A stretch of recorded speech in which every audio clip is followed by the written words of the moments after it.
144 വർഷങ്ങൾക്ക് ഒരിക്കലും മാത്രം സംഭവിക്കുന്ന ഒരു പരിപാടിയാണ് ഈ മഹാകുംഭമേള. അല്ലാതെ 6 വർഷം 12 വർഷത്തിന്റെ ഇടയിലൊക്കെ നടക്കുന്നുണ്ട്. അതൊക്കെ ചെറിയ കുംഭമേള. ഈ മഹാകുംഭമേളത്തിൽ ഒരുപാട് അവിശ്വസനീയമായിട്ടുള്ള കുറെ കാഴ്ചകൾ നിങ്ങൾക്ക് കാണിച്ചു തരാണ്. ഇതിൽ VK ബൈജു അവിടെ എത്തിയതിന്റെ പിന്നിലും ഒരു സത്യമുണ്ട്. അദ്ദേഹത്തിന്റെ ഏറ്റവും ഇഷ്ടപ്പെട്ട ആ ഒരു സംഭവം മഹാകുംഭമേളയിൽ നമുക്ക് എല്ലാം അങ്ങ് പൊളിച്ചടക്കാം.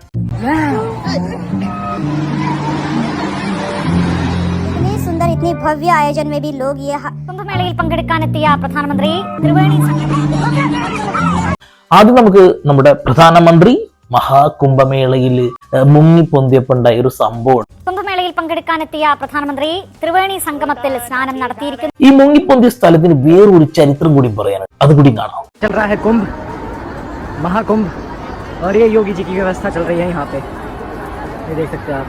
നരേന്ദ്രമോദി മഹാകുംഭം മുങ്ങിയതിപ്പുറത്ത് അതിന്റെ ഇപ്പുറത്ത് കുറെ ഇരുന്ന് തൂറുന്ന്